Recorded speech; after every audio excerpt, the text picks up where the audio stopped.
यह कहानी जातक कथाओं से ली गई है। जातक कथाओं में गौतम बुद्ध के पूर्व जन्मों का विवरण है। एक बार गौतम बुद्ध कौशल राज्य में भ्रमण कर रहे थे। एक गरीब की कुटिया पर पहुंचने पर उस घर के मालिक ने उन्हें भोजन का निमंत्रण दिया। भोजन करने के पश्चात गौतम बुद्ध कुटिया के पास वाले बगीचे में टहलने लगे। अचानक उनकी नज़र एक ऐसे स्थान पर पड़ी जहाँ ना तो कोई पेड़ था और ना ही किसी तरह की घास उगी थी। पूछने पर माली ने बताया कि जब पेड़ लगाए जा रहे थे तब एक मूर्ख बालक ने पेड़ों को उखाड़ उखाड़ कर उनकी जड़ें नाप नाप कर पानी दिया था, जिससे सब पेड़ खत्म हो गए थे। गौतम बुद्ध ने हंसते हुए कहा, मूर्ख लड़के ने पहली बार ही बाग नहीं उजाड़ा, इसने पूर्व जन्म में भी ऐसा ही किया था।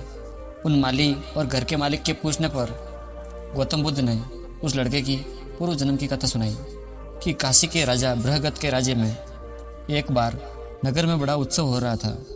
राजा के मालिक की भी इच्छा हुई कि वह भी नगर में जाकर उत्सव देखे, लेकिन उस पर पेड़ों को पानी देने का उत्तरदायित्व था।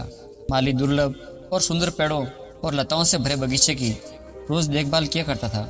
उसके ना रहने पर बगीचे और पेड़ पौधों की देखभाल कौन करेगा, इसका विचार करने पर उसे अपने बंदर मित्र का ध्यान हो आया। वह बंदर बगीचों में रहने वाले बंदरों का सरदार था। इसी तरह एक बार माली की बंदरों के सरदार से दोस्ती हो गई थी।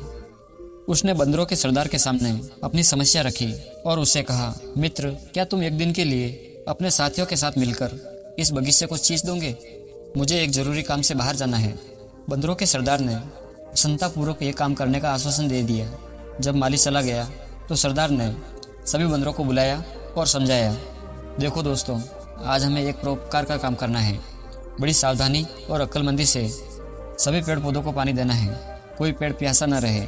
जिस पेड़ को जितनी ज़रूरत हो उतना ही पानी दिया जाए, लेकिन पानी बर्बाद ना किया जाए, वरना पानी की परेशानी खड़ी हो जाएगी। बंदरों के समझ में नहीं आया कि पेड़ पौधों की प्यास कैसे नापी जाए। उन्होंने अपने सरदार से पूछा। तब उस बुद्धिमान बंदर ने उत्तर दिया, पेड़ जड़ों से पानी पीते हैं। किसी पेड़ की जड़ छोटी होती है तो किसी की बड़ी। अतः तुम लोग ऐसे करो कि प्रत्येक पौधों और लताओं को उखाड़ उखाड़ कर उनकी जड़ों की गहराई को देख लो। जिसकी जड़ जितनी गहरी हो उसे उतना ही पानी दो। सरदार का आदेश पाकर बंदर बर्तन ले लेकर सिंचाई करने लगे। अब बंदर तो बंदर ही ठहरे। उन्होंने प्रत्येक पौधे को पहले उखाड़ कर उसकी जड़ें नापी और फिर उसे लगाकर उसके हिसाब से उसमें पानी डाला। जल्दी ही सारे छोटे छोटे पेड़ पौधे और लताएं उखाड़ डाली। इस मेहनत के काम में बंदर भी बिल्कुल थक चुके थे, पर उन्हें इस बात का संतोष था कि आज उन्होंने एक बहुत अच्छा काम किया था। दूसरे दिन जब माली लौटकर आया और सारे बगीचे का विनाश देखा तो सिर पीटकर गहरी सांस छोड़कर कहा कि किसी ने सच ही कहा है, मूर्ख दोस्त से समझदार दुश्मन ज़्यादा अच्छा है। अकुशल और मूर्ख का उपकार भरा काम भी दुख ही देता है। कथा को ख़त्म करने के बाद गौतम बुद्ध मुस्कुराते हुए बोले, अब तो आप लोग समझ ही गए होंगे कि एक मूर्ख दोस्त से एक समझदार दुश्मन ज़्यादा अच्छा, क्योंकि एक मूर्ख दोस्त का उपकार भरा काम भी हमें दुख ही देता है। गौतम बुद्ध ने आगे कहा, इस संसार रूपी बगीचे को भी एक अच्छा जीवन जीने लायक स्थान बनाने के लिए अनगढ़ और मूर्ख व्यक्तियों की नहीं, बल्कि श्रेष्ठ चिंतन से युक्त व्यक्तित्व की ही ज़्यादा ज़रूरत है।